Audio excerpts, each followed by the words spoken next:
a torcida exigente, então vai querer que o Flamengo encante, que ataque, que dê goleadas, né? Que distribui shows aí, Brasil, América fora. E é um viés completamente diferente do que tem o Abel no Palmeiras. O Abel é time competitivo, não é porque o Abel não é mais aquele retranqueiro que muita gente falava, não é isso. Mas é um cara que tem como ídolo o Mourinho, a mentalidade dele é mais de marcação, um cara mais equilibrado. E a torcida do Palmeiras abraça muito essa ideia, né? Compra de uma forma muito tranquila. O Palmeiras não precisa ficar dando espetáculo todo jogo, golear todo mundo. O Flamengo vai ser mais cobrado para fazer isso. Então, além da diferença de postura no mercado das diretorias, eu vejo em campo também. São clubes completamente diferentes nesse sentido. Times que, possivelmente... Vamos começar o Campeonato Brasileiro, aposta, melhor ataque, Flamengo. Melhor defesa, Palmeiras. O ponto forte do Palmeiras ainda é o sistema defensivo. E o ponto desequilibrante do Flamengo, na América, é do meio para frente. Mas esse é o Abel. Porque, historicamente, primeiro, o Palmeiras é o time das duas academias, você sabe muito bem. E eu me lembro, depois do time do Luxemburgo, quando o Filipão foi contratado, como criticaram o Filipão antes do Palmeiras ganhar a primeira Libertadores. Sim. Como criticaram o Filipão porque ele não honra o estilo de jogo da academia, porque o Palmeiras também tinha um jogo muito clássico, muito bonito, ele ganhou a Libertadores. E o Abel, aí, para ser uma coisa mais nossa aqui, a gente lembra, discutindo aqui no Linha e as mensagens, eu e Jean dizíamos antes do jogo contra o Atlético Mineiro que o importante era não tomar gol no Palestra Itália, na semifinal da Libertadores, porque o Atlético tinha mais time, aí tinha vantagem do gol qualificado fora, etc. Como fomos criticados pela postura do time no primeiro, porque a torcida do Palmeiras também sempre foi uma torcida acostumada ao futebol bonito quando ganhava campeonato. Só que o Abel resolveu isso. O Abel centraliza tudo, então se o Abel decide jogar mais fechado, apoio pleno. Se o Abel decide jogar para cima, apoio pleno. O Flamengo, quando ganhou seus principais títulos, as suas Libertadores, foram com times encantadores. Então, a torcida do Flamengo nunca vivenciou ganhar campeonatos, como o Palmeiras fez, por exemplo, contra o Santos, jogando daquela maneira. Aquilo para o flamenguista, eu acho que se ganhasse ele ia ficar feliz, mas não caiu, é pleno assim, né? Também porque muita gente achou que na final da Libertadores o desempenho não foi tão bom, né? Não foi. Especialmente quando estava com 11 contra 11, nas duas finais, né? Tava em queda. O que eu acho que é um desafio para o Abel no Palmeiras nesse ano é uma questão de, não é nem de motivação, mas é de manutenção de uma concentração, de um foco alto. Porque o Palmeiras com o Abel ganhou as Libertadores, o Palmeiras com o Abel ganhou a Copa do Brasil, não havia ganhado pontos corridos. Ganhou pontos corridos. Agora, tudo que o Palmeiras vai jogar, esses caras já ganharam. Paulista já ganharam, Copa do Brasil já ganharam, Libertadores já ganharam, o Mundial não vão jogar, que é o que não ganharam. Então, acho que esse é o desafio para o Abel. Conseguir manter esse time na mão dele, do jeito que ele foi capaz de construir esse time como o mais competitivo do país e do continente, agora que, teoricamente, as ambições não são inéditas. No caso do Flamengo, não. É um Vitor Pereira que chega com a faca nos dentes, é um Flamengo que tem um Mundial contra o Real Madrid, que, embora ele não seja favorito, é um campeonato que dá para jogar. Novos jogadores. Ou jogadores com novas oportunidades. Então acho que na teoria é mais fácil para o Vitor Pereira acender o Flamengo do que para o Abel manter o Palmeiras aceso. Mas do Abel não se duvida, porque ele já mostrou que ele tem o trabalho na mão. Mas acho que esse vai ser o desafio. Falta a Supercopa para o Palmeiras, né? Justamente contra o Flamengo, né? Supercopa falta. É verdade. A questão, acho que a margem de melhora do Flamengo é muito maior do que a margem de melhora do Palmeiras. E aí, eu incluo nisso até mesmo o tipo de jogo, a qualidade do jogo. Porque eu acho que o Palmeiras em 2022 foi completamente diferente de 2021, tanto que foi o melhor ataque do Brasileiro, o melhor ataque da Libertadores, quer dizer, foi um time que criou mais, foi um time que produziu mais ofensivamente, então acho que aquele passo a mais ele foi dado e, sinceramente, olhando hoje para o elenco do Palmeiras, olhando para como foram as eliminações do Palmeiras na Copa do Brasil, na própria Copa Libertadores, eu vejo pouca margem de melhora. Você pode falar, margem de resultados melhores você tem, porque você pode ser campeão de outras duas competições. Agora, olhando para o tamanho do elenco hoje, para a qualidade de jogadores, parece muito improvável que o Flamengo vá de novo num Campeonato Brasileiro por pontos corridos, com a quantidade de jogadores que tem, terminar do jeito que terminou, na posição que terminou. É praticamente impossível. O Flamengo, se não for o campeão brasileiro por pontos corridos, tendo o elenco que tem hoje à sua disposição para alternar jogadores e manter um nível muito, muito alto, ele vai brigar até o final lá em cima. Então, o que eu acho é isso, olhando e aí até de alguma maneira justificando a troca de treinador feita no Flamengo, entendendo que o próprio Flamengo via e a sua direção via essa margem de melhora. E eu acho que, de fato, existia essa margem de melhora. Claro que não é só uma questão do Dorival Júnior, porque teve parcela do Paulo Souza no fracasso, vamos dizer assim, do brasileiro. Eu acho que o brasileiro a gente pode chamar de um fracasso. Né? Era inimaginável o Flamengo terminar o brasileiro da maneira que terminou. Mas a margem de melhora do Flamengo, apesar de ter vencido 2 competições, eu acho que ela é bem maior do que a margem de melhora do Palmeiras com esse elenco. Eu não sei o que vocês pensam, assim, eu penso isso, tá? Eu acho o elenco do Flamengo, dentro do continente, um Bayern de Munique dentro da Alemanha. Se comparado de potencial individual. Você tinha falado isso, acho que... Não sei se você acha exagero. Não, mas só que o Bayern põe isso em prática. Tudo bem. Não chega a ser um PSG na França ou não? Mas acho que a diferença entre o Flamengo e os outros é menor do que entre o Bayern e os outros. E um Dortmund com o Haaland, por exemplo? Mas o Haaland não tá mais lá. Tudo bem, tô dando um exemplo. Assim, eu tô contigo. Eu acho que o Bayern... Eu acho que há uma outra diferença que aqui... Todo elenco, tá? Reservas. Mas aí entra um ponto importante, que eu acho que assim, a gente avalia essa diferença baseado no que a gente viu. No que a gente viu em 2022. Porque talvez se o Flamengo jogasse o máximo que ele podia jogar com os reservas que tinha, e os reservas não jogaram bem, porque o Marinho não jogou bem, porque o Cebolinha não jogou bem, porque o Vidal não jogou bem, todos esses caras evidentemente podem evoluir. E aí eu acho que se o Flamengo conseguisse exercer todo o potencial que tem, talvez a gente não diria que essa diferença é menor. A gente diz que a diferença é menor hoje, porque, de fato, essa diferença talvez nem exista. E eu acho que é pela maneira que as coisas acontecem aqui no Brasil. Trabalho sempre começando, uma série de outros fatores que impedem que a gente veja o potencial máximo de um clube explorado. Então, assim, é o que eu falei, um clube como o Flamengo, um time como o Flamengo, com o elenco que o Flamengo tem, se não for bem treinado, não vai ganhar campeonato, ou vai ganhar menos campeonatos do que se imagina. Agora, na Europa, na Alemanha, não se imagina o Bayern de Munique mal treinado deixando de ganhar campeonatos, porque os trabalhos são mais longevos. Aqui é tudo começo de temporada. Mas você não acha, Zupac, só olhando para o histórico recente do Flamengo, eu não sei, não. Assim, se o Flamengo mal treinado... O mal treinado é muito forte. Ganhou as 2 Copas. Que acho que até é depreciativo para os técnicos que por lá passaram. Mas por que o Rogério Ceni não foi uma unanimidade quando foi campeão brasileiro? O Renato Gaúcho, fazendo um trabalho que acho que nenhum de nós aqui elogiou, chegou à final da Libertadores, por isso aqui não foi campeão da Libertadores. O Paulo Souza não conseguiu trabalhar.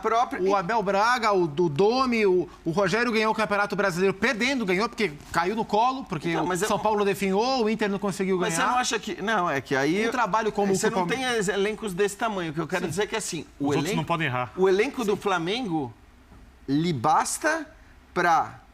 talvez dar títulos, mesmo que os técnicos não façam grandes trabalhos, e basta a gente lembrar do último título brasileiro do Flamengo. Eu acho que, então, mas não tinha o Palmeiras do Abel. Eu acho que esse é o ponto. Ah, tá, tudo bem. Eu acho que contra um trabalho tão estabelecido... Não era esse... Contra um trabalho tão estabelecido, se um time, mesmo com a qualidade que o Flamengo tem, não for bem treinado, ser um super time não basta, porque no Brasil existe um trabalho estabelecido que, mesmo sem os melhores jogadores, é capaz de ganhar de qualquer time. Paulo Souza é a grande prova disso, né? Então, Paulo Souza, Abel, Domi... Mas é que eu acho ainda que o Paulo Souza, ele é fora da curva, assim. Exato. O trabalho negativo, ele é fora da curva. Porque os outros, eu vou te falar assim, o Flamengo, por muito pouco, não foi campeão da Libertadores com o Renato Gaúcho.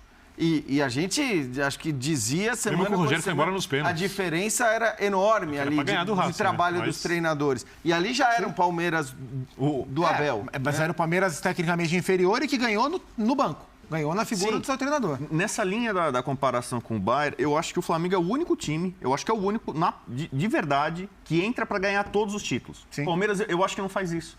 O Palmeiras, como venceu o último brasileiro, e em algum momento ali, acho que o Abel apostou, vamos abraçar esse brasileiro.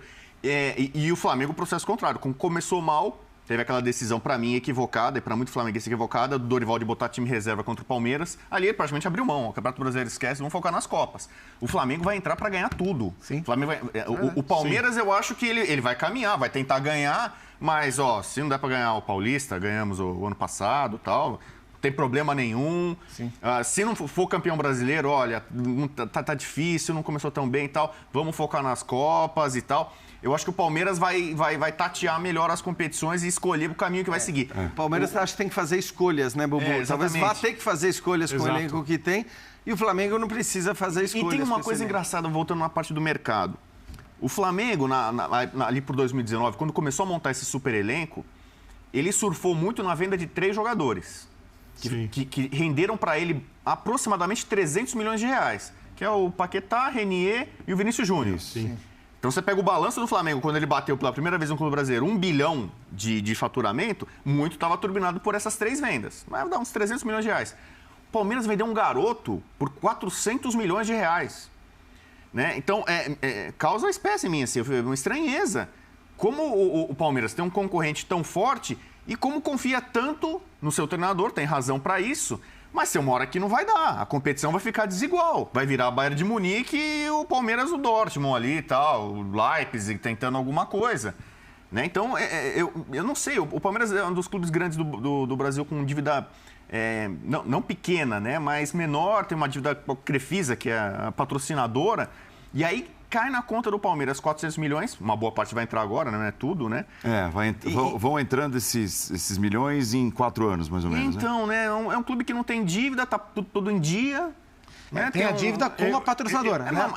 Que caiu pela metade, perto de 60 milhões de reais. 68 milhões. O Chelsea devia muito pro Roman Abramovich. Acho que a grande diferença dos elencos é que se o Palmeiras perder o Abel ou se começar a ter problemas internos e o treinador errar, o Palmeiras não ganhará campeonatos. Isso vale para todos os clubes, não vale para o Flamengo. É isso aí. O Flamengo pode fazer isso e acaba ganhando o campeonato.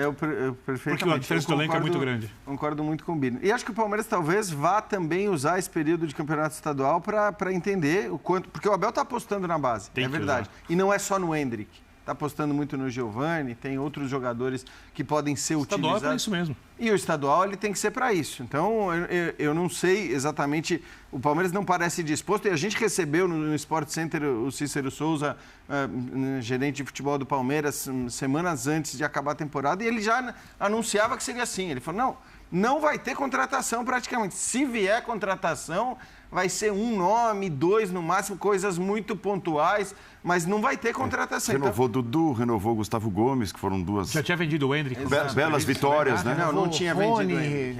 Isso, manteve Danilo também. Mas a venda do Endrick, eu acho até que ela é positiva, no sentido de que pelo menos não se fala mais de para onde ele vai, se não vai, qual vai ser o destino. Todo mundo já sabe que daqui a 1 ano e meio ele vai jogar no Real Madrid, ele pega o avião e viaja, mas ele tem 1 ano e meio ainda de futebol por aqui e pelo que a gente viu no final da temporada, é ele que ganha a vaga do Scarpa, né? Quer dizer, com o Veiga entrando, o Rony sendo deslocado e o... Então, o Palmeiras a gente já sabe no começo da temporada, antes da temporada começar, exatamente quais são os 11. O Flamengo a gente deixou de saber. O Flamengo agora, claro que... E o Vitor Pereira até falou, não vou chegar pintando a casa inteira nova, porque, afinal de contas, esse time ganhou a Libertadores e porque eu não sou bobo, e a Copa do Brasil. E claro, que também não vai anunciar isso. Não, vou fazer uma revolução. Ele não vai chegar falando isso. Mas, evidentemente, algumas mudanças ele pretende fazer, até mesmo se a gente lembrar, o Birner sempre lembra disso aqui, do que ele dizia, do que ele disse antes do Corinthians, dirigido por ele, enfrentar o Flamengo, dizendo que o Flamengo tinha deficiências pelos lados, na marcação e tudo mais. Então, 4-3-1-2. essa deve ser uma mudança e talvez isso mexa no desenho tático do time do Flamengo. Né? Gerson acho a grande novidade. Gerson é um jogador que dificilmente acho que vai ser reserva. Tudo bem, mas quem sai? Todo técnico... Bom, essa é uma boa discussão. Acho que o João Tem o Gomes. Bruno Henrique voltando, já seria uma discussão com o Bruno Henrique. Para desmontar, para fazer um quarteto no meio de campo, quem sai? A minha grande dúvida em relação ao time do Vitor Pereira é como ele vai trabalhar os lados do campo. Porque é isso. Terão pontas. Quem serão esses pontas? Acho que essa mandar o Gabigol virar assistente de lateral ou você vai deixar o Gabigol solto? Essa é a grande Rascaeta, você não vai pedir para recompor. A Rascaeta constrói. No Corinthians ele jogou com pontas quase que o tempo todo, né? Sim. Eu tô com o Zupac no sentido de que se você imaginar quem sai do time para entrar, o Gerson é o João Gomes. Mas aí você não resolve, pelo menos do ponto de vista das peças que você tem em campo, você não resolve essas marcações. Você tenta melhorar o time de 2022, mas você não resolve essa lacuna dos lados. Você vai pegar o Real Madrid, por exemplo, o Gerson no Olympique de Marseille jogava no 3-4-3 pelo lado esquerdo do meio campo no quarteto. Né? Você bota o Gerson ali, você solta o Gabigol, a Arrascaeta na frente, mantém os outros 3 jogadores de meio de campo, por dentro o João Gomes e o Thiago. Só que você tá tirando o Pedro. Tô. Tá tirando o Pedro do time. Mas não é fácil. O coletivo tem que prevalecer sobre o individual. E eu acho que com o elenco que ele tem, ele vai ter umas 5 maneiras diferentes de montar o time, adaptáveis ao adversário. Possibilidade de trocar os jogadores durante a partida para manter a intensidade da marcação lá em cima o tempo inteiro, porque são muitas trocas. E o objetivo de ter contratado um técnico de alto nível é que ele consiga fazer isso. Não que ele mantenha o que vem acontecendo igual. Talvez ele tenha aqui, acho que assim, até para a própria sanidade dele. Ele será titular também. E para a saúde do trabalho dele, ele tenha que conseguir incutir logo de cara, logo na sua chegada, a ideia, e que seja assim de fato, de que o Flamengo não tem um time titular.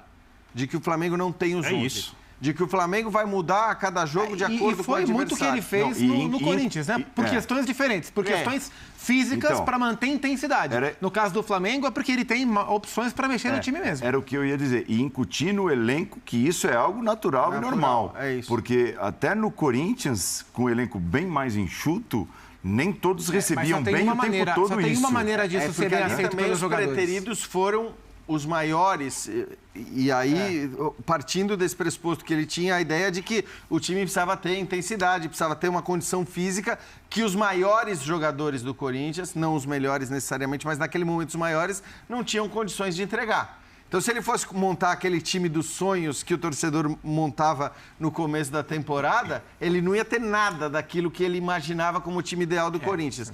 Os do Flamengo, eu acho que assim, aí tem uma coisa, eles entregam muito mais na frente, todos eles, em relação porque não é que o William em algum momento tenha entregado muita bola, né? Se você pegar todos os caras ali do Dream Team do Corinthians, que era Paulinho, tinha o Paulinho e tal, esses caras não tinham entregado nada ainda. Hoje ele chega num Flamengo em que você não discute o Gabigol, que você não discute o Pedro, que você não discute o Arrascaeta. Então, e eles serão titulares o tempo todo? Então, ele vai ter que dizer que não, vai ter que acostumá-los com a ideia de que não dá para ser. Esse é o só ponto. há uma maneira de eles se acostumarem. Se der certo. Se der certo. Porque se começa a dar errado, se não começa a surtir o efeito que se espera, toda essa compreensão fica prejudicada. Agora, se os jogadores perceberem que essa estratégia vai surtir efeito, se eles enxergarem crescimento no coletivo, eles entendem Eu também acho. Eu vou um pouco além. Para esse elenco do Flamengo, a gente olhando tudo o que aconteceu, desde o Jorge Jesus até agora, isso tem a ver com dar certo, mas eles precisam ter prazer em jogar daquela forma. Sim. Esses caras, por algum motivo, eles gostam de jogar de uma maneira que lhes satisfaz, que lhes apraz, e eu acho que o treinador que foi contratado é um treinador que sabe fazer o jogo que eles gostam. Sim. O Jorge Jesus, é o jogo que ele não conseguiu fazer em quase toda a sua temporada passada. O Jorge Jesus declarou, né? Que o Jorge Jesus e o Vitor Pereira foram desafetos, né? Sim. Ali um Porto, o outro Benfica, né? Tinha uma rivalidade ali, né? Uma coisa meio caliente entre os dois. Mas recentemente eles ficaram um pouco mais amistosos. E o Jorge Jesus, mesmo com o Abel Ferreira fazendo o sucesso que ele faz no Palmeiras, ele falou, o melhor técnico que tem no Brasil é o Vitor Pereira. E o Vitor Pereira é uma coisa engraçada para mim. No Corinthians, muitas vezes ele tinha que quebrar a cabeça para a escalação, para a montagem da equipe, de acordo com o adversário e de acordo com a competição. No Flamengo, nesse ano que está começando, o ano de 2023, para mim, o Flamengo é bem superior a todos os adversários que ele vai enfrentar, menos um, potencialmente, que é o Real Madrid. Então, só se tiver essa final esperada do Mundial, Flamengo e Real Madrid, que o Vitor Pereira vai ter que talvez pensar no adversário, muito preocupado com o adversário para ver o que vai fazer, porque é um adversário tecnicamente superior, com mais investimento, com mais estrelas. Agora, no resto, em tese, é você colocar o avião lá em voo de cruzeiro e depois fica tranquilo acompanhando, né, a equipe deslanchar.